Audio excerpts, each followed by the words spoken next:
오늘 본문 말씀은 누가복음 1장 46절부터 56절에 나와 있는 마리아의 찬가입니다. 누가복음 1장 46에서 56절 낭독하도록 하겠습니다. 마리아가 이르되 내 영혼이 주를 찬양하며 내 마음이 하나님 내 구주를 기뻐하였음은 그의 여종의 비천함을 돌보셨음이라. 보라, 이제 후로는 만세 나를 복이 있다 일컬으리로다. 능하신 이가 큰일을 내게 행하셨으니 그 이름이 거룩하시며 긍휼하심이 두려워하는 자에게 대대에 이르는도다. 그의 팔로 힘을 보이사 마음의 생각이 교만한 자들을 흩으셨고 권세 있는 자를 그 위에서 내리치셨으며 비천한 자를 높이셨고 줄이는 자를 좋은 것으로 배불리셨으며 부자는 빈손으로 보내셨도다. 그 종 이스라엘을 도우사 긍휼히 여기시고 기억하시되 우리 조상에게 말씀하신 것과 같이 아브라함과 그 자손에게 영원히 하시리로다 하니라. 마리아가 석 달쯤 함께 있다가 집으로 돌아가니라. 아멘.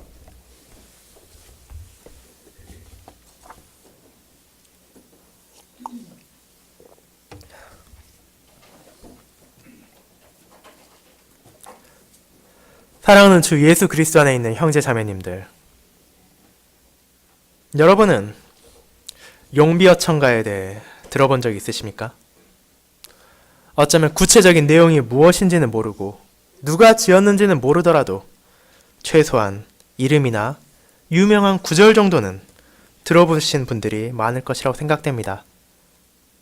이는 세종 27년에 관료들이 작성한 훈민정음으로 기록된 최초의 책이며 세종으로부터 시작하여 그의 6대조 할아버지까지를 찬양하는 글이자 노래였습니다. 이 글을 통해 조선왕조가 세워진 것이 정당하다는 것을 드러내며 그 왕조를 찬양한 것입니다. 그리고 이와 같이 정치인들이나 그 세대를 찬송하는 노래는 그 이전에도 그 이후에도 계속해서 만들어졌습니다. 때로는 왕과 통치자들에게 아부하기 위해 곡하가세를 하는 학자들과 문학가들이, 또한 다른 때는 그들의 선정을 감사하는 마음으로 백성들이 이러한 찬가를 짓기도 했습니다. 그리고 오늘날에도 수많은 사람들이 신문이나 매체를 통해서 혹은 인터넷을 이용해서라도 자신들이 추종하는 대상을 향해 찬가를 기록하여 그들을 높이기도 하고 그들을 적대한 이들을 비난하기도 합니다. 또한 자의에 의해서가 아니라 북한이나 일부 전제정치라는 국가에서는 왕이나 독재자의 눈치를 보며 살아남기 위해 이러한 글들을 어쩔 수 없이 작성하는 경우도 있습니다. 그렇게 우리는 다양한 종류의 찬사나 찬가, 찬시를 볼 수 있습니다. 우리가 보는 하나님의 말씀, 성경에도 다양한 찬가가 존재합니다. 여러분은 가장 먼저 시편을 떠올릴 수 있을 것입니다. 다윗과 솔로몬, 고라의 자손과 같은 시편의 저자들은 그들의 시와 노래를 통해서 하나님을 찬양하며 그분께 합당한 영광을 돌렸습니다. 이러한 시와 노래들은 그들이 이미 받은 은혜에 근거하여 기록된 경우도 있었지만 어려운 상황 속에서 신실하신 하나님께서 자신의 백성을 버리지 않을 것이라는 믿음에 근거하여 작성되기도 하였습니다. 하지만 이러한 찬가는 시편에만 제한되진 않습니다.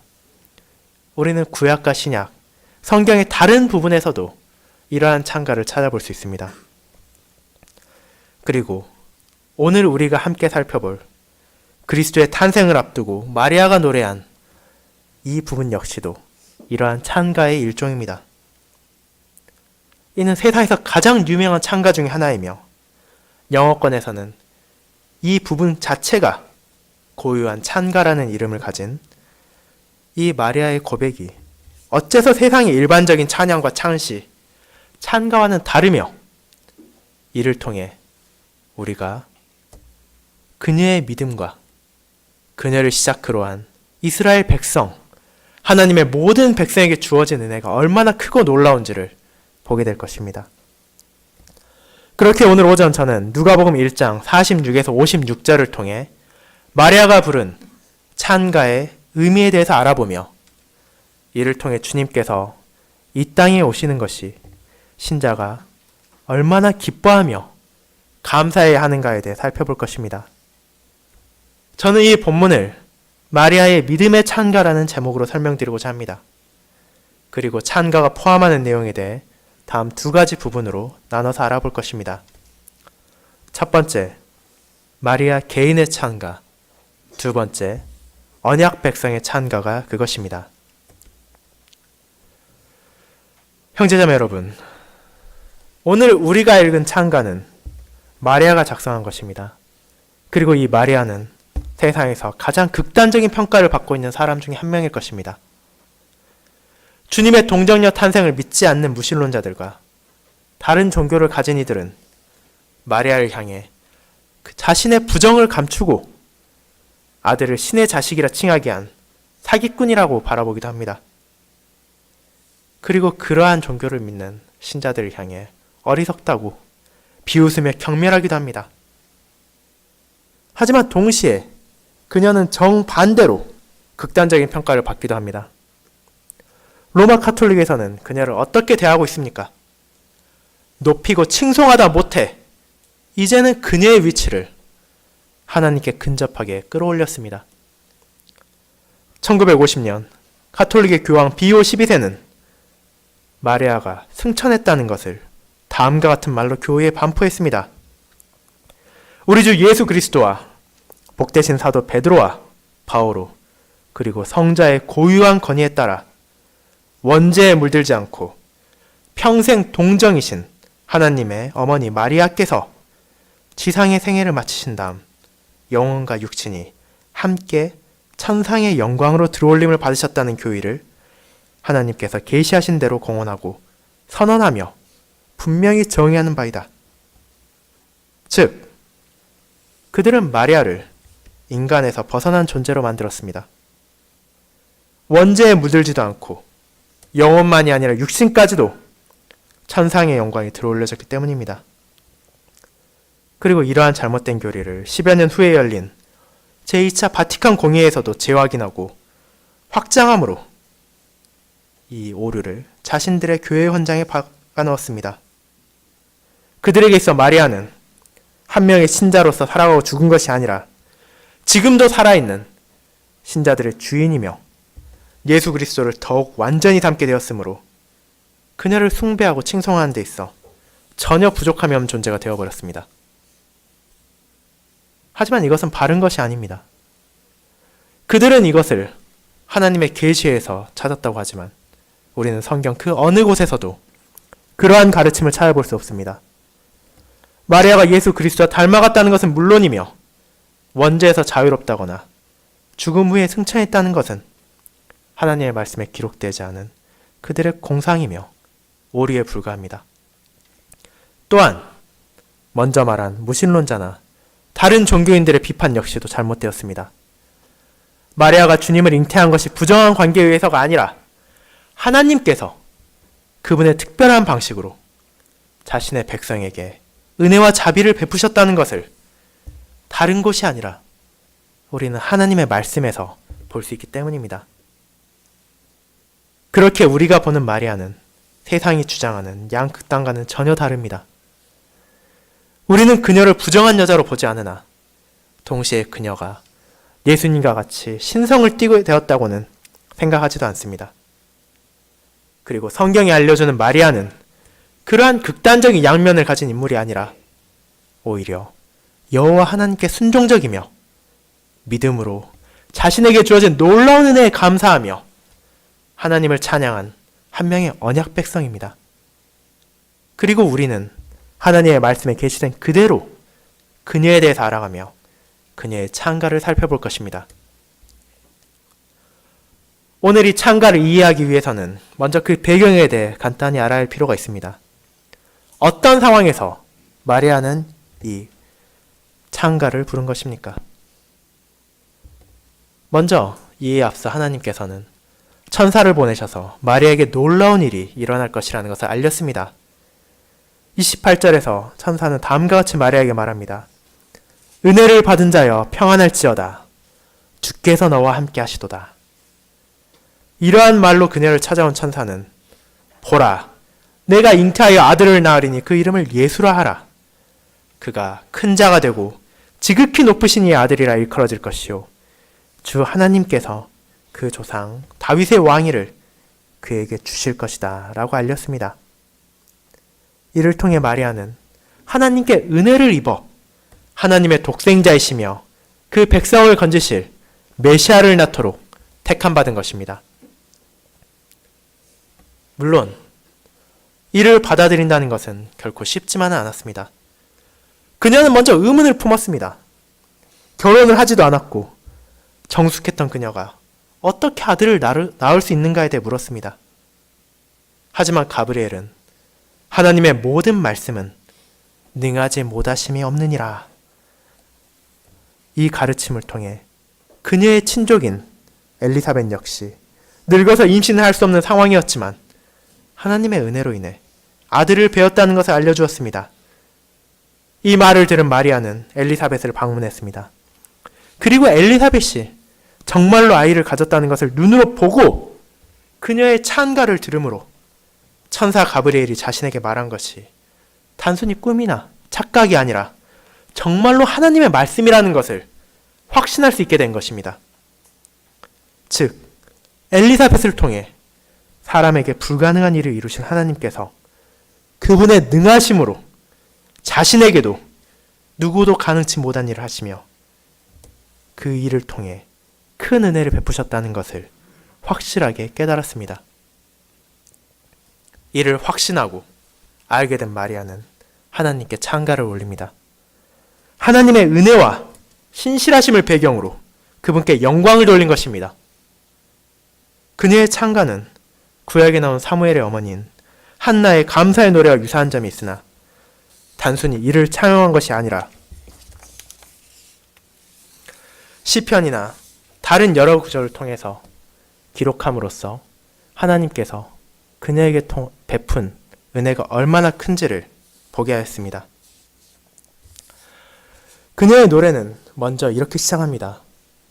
내 영혼이 주를 찬양하며. 이것이 의미하는 것은 무엇입니까? 그것은 바로 이 찬양을 받아야 될 사람이 하나님이라는 것을 높이 알려준 것입니다. 그녀가 찬양한 것은 자기 자신이 아니었으며 오직 하나님이었습니다.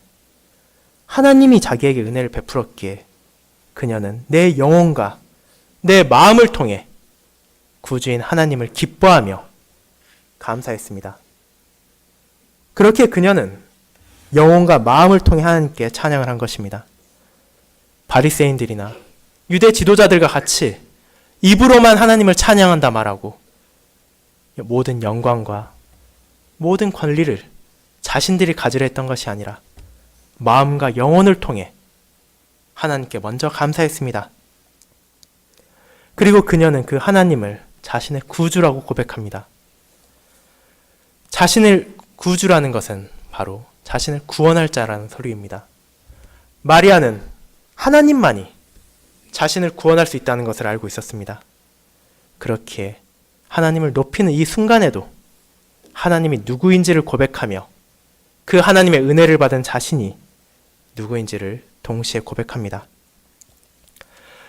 이러한 고백을 통해 마리아는 하나님을 찬미하며 그분께 영광을 돌리기 시작했습니다.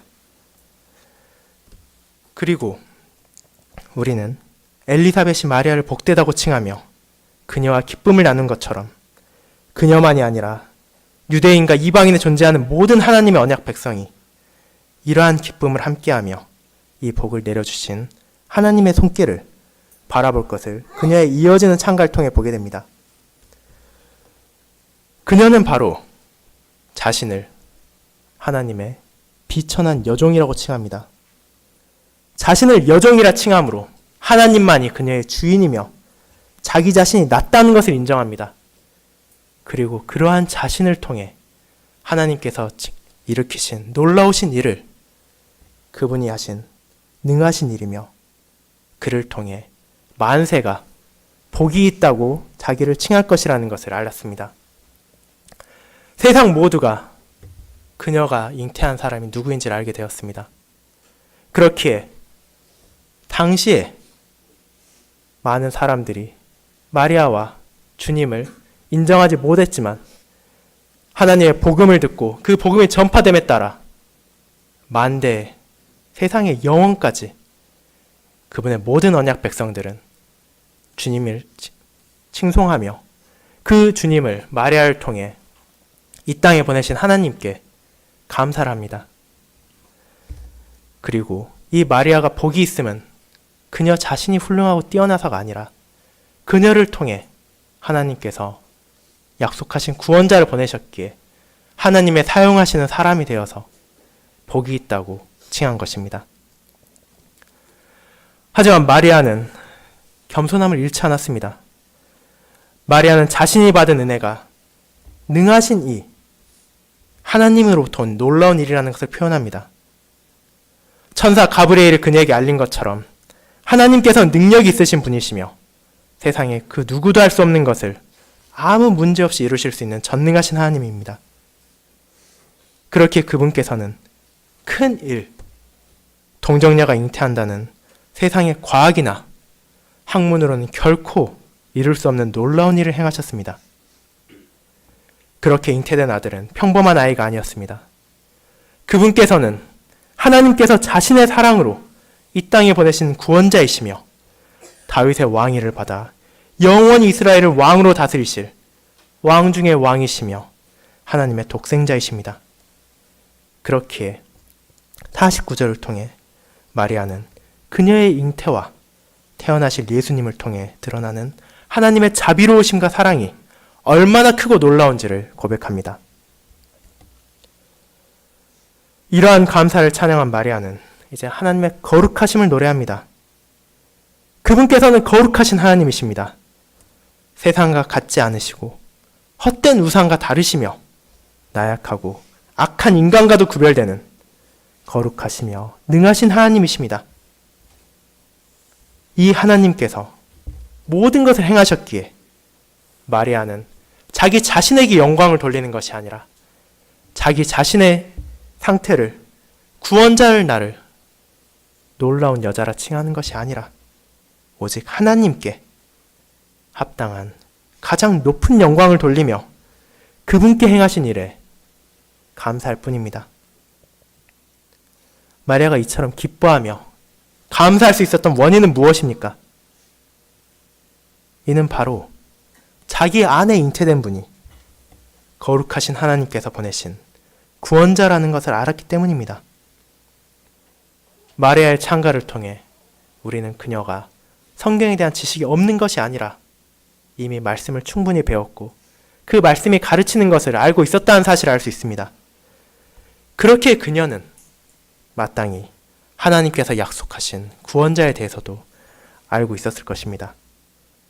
거룩하시며 신실하신 하나님께서 자신의 선조들에게 약속하신 구원자를 이제 자신을 통해서 성취하신다는 것을 알게 되는 것은 너무도 기쁘며 감격스러운 큰 일이었습니다.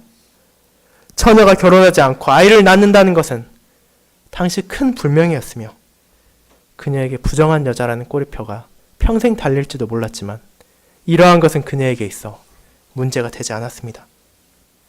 그녀는 자신에게 주어진 일이 짐이나 어려움이 아니라 오히려 복이라고 표현하므로 자기 자신의 세상적 행복이나 자기 자신의 명성이 중요한 것이 아니라 그러한 놀라운 일을 통해 보여지는 하나님의 구속사역이야말로 모든 백성이 바라보아야만 하는 큰 일이라는 것을 고백했습니다.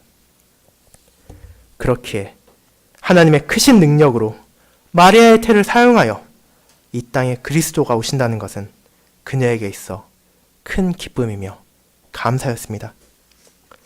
비천하고 나약한 여종에 불과한 마리아를 하나님께서는 사용하셨으며 이 놀라우신 은혜로 인해 모든 신자들은 그녀를 복되다고 칭하며 그녀의 기쁨을 함께 나누며 하나님께 영광을 돌립니다. 성도 여러분, 여러분과 저는 이 기쁨을 함께 나누고 있습니까? 마리아만이 아니라 우리 역시도 비천하고 나약한 종에 불과하다는 사실을 깨닫고 계십니까? 우리가 비천하고 나약하지만 하나님께서는 거룩하시며 신실하십니다. 우리가 나약하다고 해서, 우리가 비천하다고 해서 그 백성을 버리지 않으시고 이 땅의 메시아, 우리의 주님이시며 자기 백성을 죄에서 건지실 약속하신 구원자 예수 그리스도를 보내주셨습니다. 그것이 여러분과 제가 기뻐할, 여러분과 제가 감사할 충분한 이유가 됩니다. 마리아가 엘리사벳과의 만남을 통해 하나님의 신실하심과 능하심을 확신하고 이 찬가를 불렀던 것 같이 우리는 성경을 통해 약속하신 구원자가 오심을 바라보고 하나님의 능하심과 하나님의 신실하심을 더욱더 확신할 수 있습니다. 그렇게 이 찬가는 마리아의 찬가일 뿐 아니라 동시에 우리들의 찬가여야 됩니다. 우리 또한 마음과 영혼으로 하나님을 기뻐하며 그분께 행하신 일에 감사해야 합니다. 그것이 바로 그리스도를 보내신 큰 일을 행하신 하나님께 우리 개인이 합당한 영광을 돌리는 것이며 우리를 구원하신 그리스도가 오심을 오늘도 기념하며 기뻐하는 신자의 삶이기 때문입니다. 두 번째로 언약 백성의 찬가에 대해 알아보겠습니다.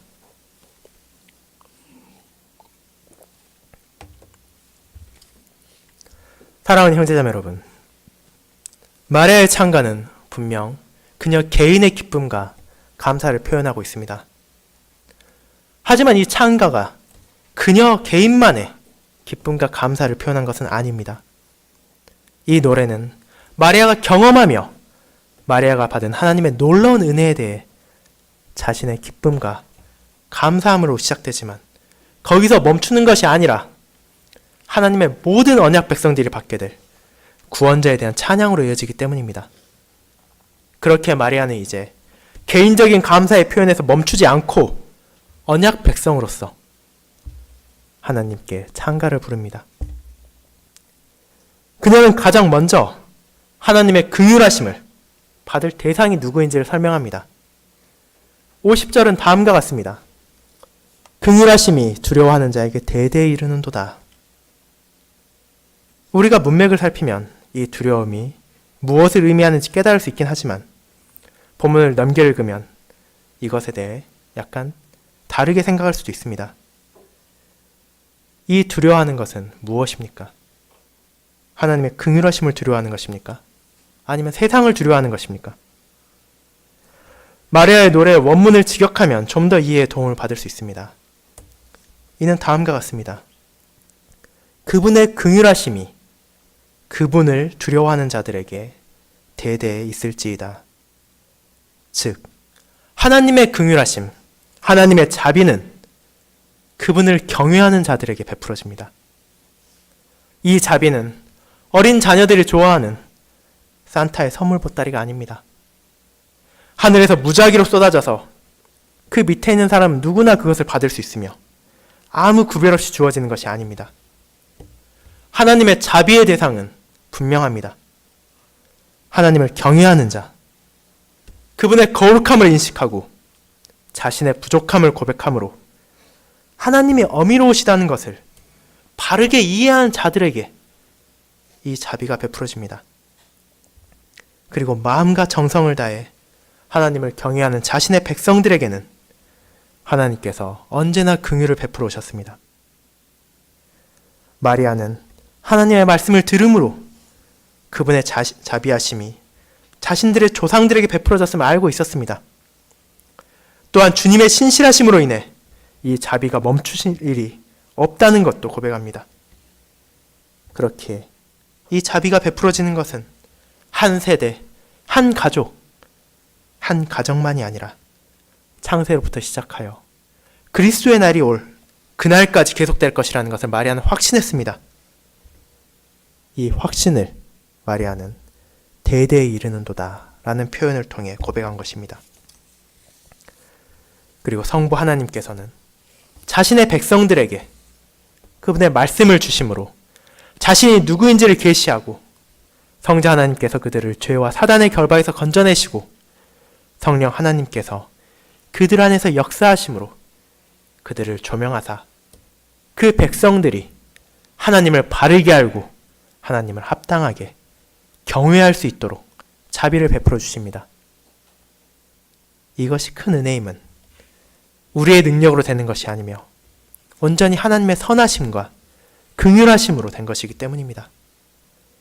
그렇게 그분을 경외할 수 있다는 것은 신자에게 있어서 감사할 또 다른 일입니다. 마리아는 이어서 그분의 긍휼하심의 대상이 모든 자가 아니라 자신의 언약 백성들, 하나님을 경외하는 자녀들이라는 것을 밝힙니다. 능하신 하나님께서 자신의 팔로 힘을 보이십니다.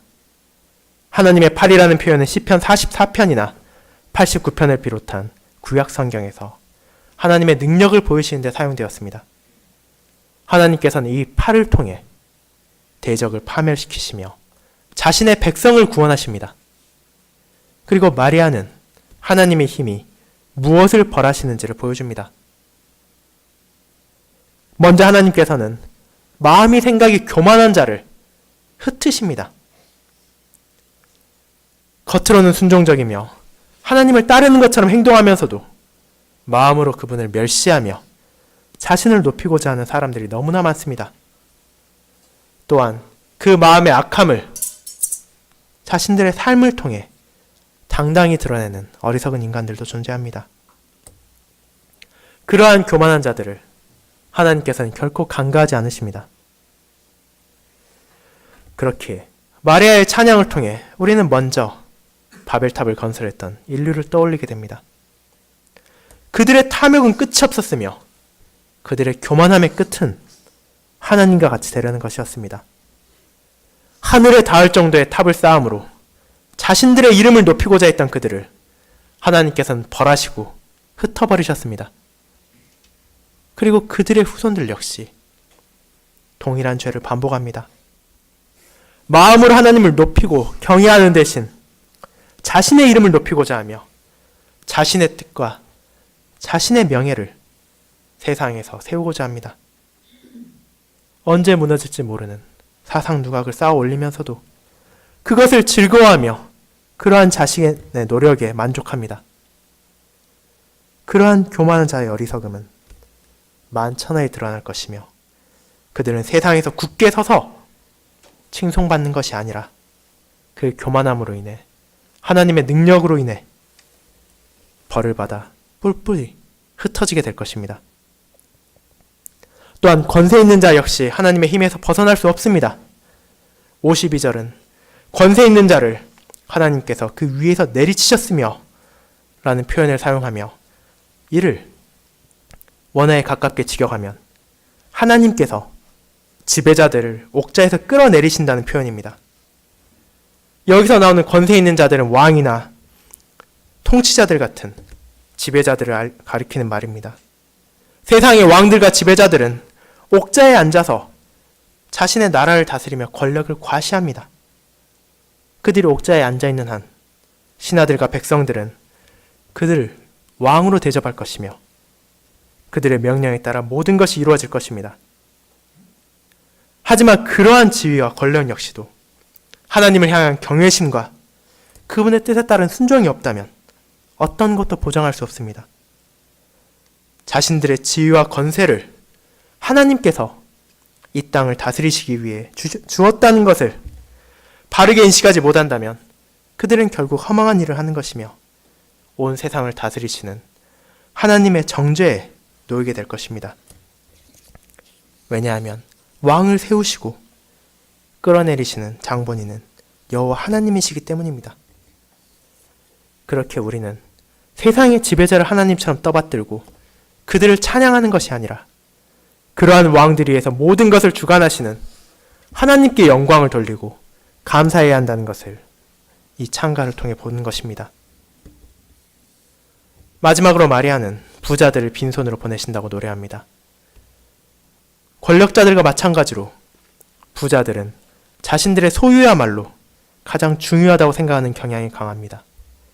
그 소유를 지키기 위해 노력하고 더 늘리기 위해 자신의 일생을 바칩니다. 그들이 충분한 소유를 가졌다고 생각했을 때 그들은 더 이상 아무것도 필요하지 않다고 생각하며 자신이 일군 노력에 자부하게 됩니다. 그들에게 부족함이란 존재하지 않으며 그들의 노력으로 모든 것이 되었기에 교만하며 자만합니다. 하지만 하나님께서 그러한 부자를 천국에 받아들이지 않으십니다. 자신의 소유를 들고 당당히 하나님 앞에 나아가는 자들은 빈손으로 쫓겨날 것입니다. 하나님의 은혜가 아니고서는 그 어떤 소유물도 선이 되지 않으므로 부귀영화를 누리는 자들은 그 모든 것이 결국 하나님께 영광을 돌리지 않는다면 허무한다는 것을 깨닫고 하나님의 공의로운 심판 앞에서 비탄의 눈물을 흘리게 될 것입니다. 이와 같은 표현을 통해 마리아는 하나님의 능하심을 표현합니다. 하나님의 팔이 그 대적을 무찌르는 것 같이 마음이 교만함을 품은 자를 흩어버리시고 권위를 뽐내는 왕을 끌어내리시며 재산을 자랑하던 부자들을 빈손으로 돌려보내실 것입니다. 하지만 그 하나님의 팔은 동시에 자신들의 백성을 건지시며 돌보시는 팔입니다. 그분께서는 비천한 자를 높이십니다. 이미 마리아를 통해 우리는 하나님께서 어떻게 낮고 비천한 자에게 큰 영광을 주시는지를 보았습니다. 그렇게 비천하게 보이는 자신의 백성을 하나님께서 돌보신다는 것은 그녀에게서 결코 허망한 약속이 아니었습니다. 이는 욥기를 통해서도 보게 됩니다. 욥의 친구인 엘리바스는 욥을 질책하며 다음과 같은 말을 합니다. 하나님께서는 인간이 헤아릴 수 없는 일을 하시며 기이한 일들을 하시니 낮은 자를 높이 드시고 애곡하는 자를 일으키사 구원에 이르게 하시느니라. 지혜로운 자가 자기의 계략에 빠지게 하시며 간교한 자의 계략을 무너뜨리십니다. 엘리바스와 마리아는 하나님의 이러한 놀라운 역사하심을 알고 있었기에 동일하게 하나님께서 자신의 손으로 비천한 자들을 높이신다고 고백합니다. 또한 그분께서는 줄이는 자들을 좋은 것으로 배부르게 하십니다. 하나님께서는 자신의 백성들의 육신의 배고픔을 돌봐 주실 뿐 아니라 영적인 결핍도 충족시켜 주십니다. 오직 그분 안에서만 우리는 모든 육체의 필요와 영의 필요를 채울 수 있으며 하나님께서는 자신을 경외하는 백성들에게 그분의 때와 방식을 통해 미래에 있을 하나님의 약속을 주심으로 그들이 온전히 어떤 상황에서도 하나님만을 의지할 수 있게 하심으로 그들이 기뻐하며 감사의 고백을 할 수 있게 합니다. 마리아의 이러한 고백은 과거형으로 사용되었으나 이는 선지자들이 예언을 할 때 사용한 것처럼 미래에 있을 하나님의 약속을 과거에 이미 일어난 것과 같이 선명하게 보여준다는 것을 우리는 알아야 합니다. 하나님의 신실하심과 하나님의 전능하신 팔이 이루는 일들은 과거에도 일어났으며 마리아를 통해 주님이 태어나실 때도 그리고 그 이후에도 주님이 다시 오실 때까지 계속해서 일어날 것입니다. 그렇게 이 고백은 하나님의 신실하심을 보여주며 앞으로도 그 언약 백성들이 어떤 어려운 상황에서도 하나님의 약속을 의지하며 그 약속의 성취를 확신할 수 있다는 것을 알려줍니다. 하지만 이 모든 약속은 마리아에게 처음 주어진 것이 아닙니다. 하나님께서는 자신이 택하고 자신이 건져내신 이스라엘을 계속해서 도우셨으며 그 은혜를 내려주셨습니다. 그렇게 마리아 자신이 비천한 여종인 것 같이 이스라엘 역시 하나님의 종에 불과합니다. 자신들의 뜻이 아니라 하나님의 뜻에 따라 살아야 하는 줄이고 비천한 자들입니다. 이스라엘을 어려움에서 건져내시고 그들을 돌보셨던 하나님께서 이제 약속했던 구원자를 보내심으로 그들에게 약속의 왕을 보내십니다. 이 메시아가 그들이 하나님께 받아 마땅한 것이 아니며 하나님께서 그들에게 빚을 지신 것도 아니기에 이는 오직 그분의 선하심과 자비하심으로 보내신 것이며 하나님은 이를 통해 자신의 신실하심을 그 백성들에게 드러내십니다. 그리고 마리아는 이를 바르게 인식함으로 하나님의 이 긍휼하심에 감사와 영광을 돌립니다.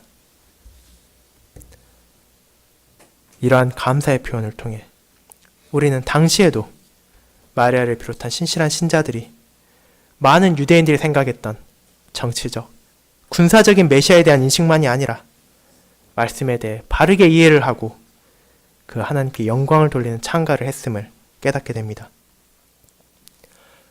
이와 같이 하나님께서 언약을 하시고 하나님께서 약속을 주신 당사자들은 바로 하나님과 아브라함과 그 자손들입니다. 자신의 선하심으로 영원한 언약을 맺으신 하나님의 약속을 마리아는 잊지 않았습니다. 육신으로 아브라함의 자녀된 자들이 불신과 타락으로 끊겨나가고 언약의 바깥에 있던 이방인들을 접붙이심으로 하나님께서는 은혜를 베풀어 주셨습니다. 그리고 하나님을 경외하는 모든 백성과 그들의 자녀들이 함께 그분의 자비의 손길과 은혜의 손길을 영원히 경험할 것이라는 노래로 마리아는 찬가를 마쳤습니다. 신실하신 하나님께서 이 모든 약속을 메시아, 약속하신 구원자 예수 그리스도 안에서 이루십니다. 약속된 왕을 보내심으로 교만한 자, 권세 있는 자, 부유한 자가 아니라 비천하며 줄인 자신의 백성들에게 복을 내려주셨습니다. 우리는 주님의 탄생을 누가 보았는지를 통해 알 수 있습니다. 그분의 탄생을 가장 먼저 본 사람이 누구입니까? 헤롯 왕이나 고관 대작, 이스라엘의 제사장들이 아니라 가장 낮고 비천했던 목자들이 주님의 탄생을 가장 먼저 증거한다는 영광을 얻을 수 있었습니다.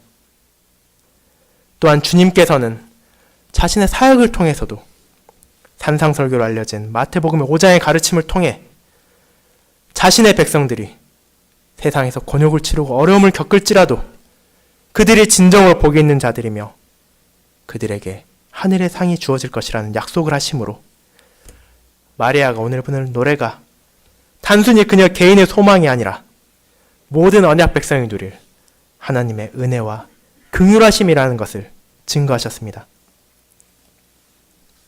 하나님의 이러한 긍휼하심과 선하심이 지금도 그분의 은혜의 보좌에서 흘러내리고 있습니다. 아브라함과 맺은 언약은 그 모든 언약 백성에게 지금도 유효하며 적용됩니다. 하나님께서는 긍휼하심을 기억하시며 자신의 약속을 이행하십니다.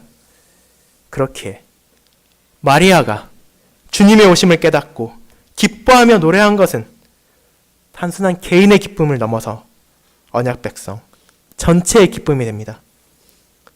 주님께서 이 땅에 오심으로 하나님의 신실하심을 다시 한번 증거하셨으며 그분의 사랑이 온 세상에 밝혀졌습니다. 그리고 이 모든 것을 본 언약 백성들은 하나님의 언약이 여전히 지켜지고 있으며 그것이 우리뿐만이 아니라 우리의 자녀들에게도 베풀어졌음에 감사하며 기뻐할 수 있습니다. 그렇게 우리 역시 그분의 언약 백성으로 함께 찬송해야 합니다. 교만한 마음이 아니라 겸손한 마음으로 거룩하신 하나님께 찬양을 드리며 오직 그분께만 영광을 돌려야 합니다. 이 신실하신 하나님께서 우리에게 약속하신 모든 것을 우리가 아직 보지는 못했습니다. 그리스도와 천국, 우리를 위해 준비된 거처들을 우리는 육신의 눈으로 앞으로 보게 될 것입니다. 하지만 이 약속, 하나님께서 약속하신 이 모든 것들이 온전히 이루어질 것이라는 것을 우리는 확신합니다. 불안과 떨므로써 기다리는 것이 아니라 하나님께서 주신 이 약속들의 성취가 그리스도의 날에 온전히 이루어질 것이기에 이를 기쁨으로 기다립니다. 하나님의 아들, 약속하신 메시아께서 이 땅에 오심을 우리는 곧 기념할 것입니다. 그리고 그분을 경외하는 모든 백성들은 예수 그리스도께서 다시 오시는 날 함께 기쁨의 노래를 부르며 하나님을 향한 영원한 찬가를 부를 것입니다. 하나님께서 보이신 신실하심 안에서 이 날을 확신하며 간절히 기다리며 기뻐하십시오. 메시아께서 오셨으며 그분께서 다시 오실 것입니다.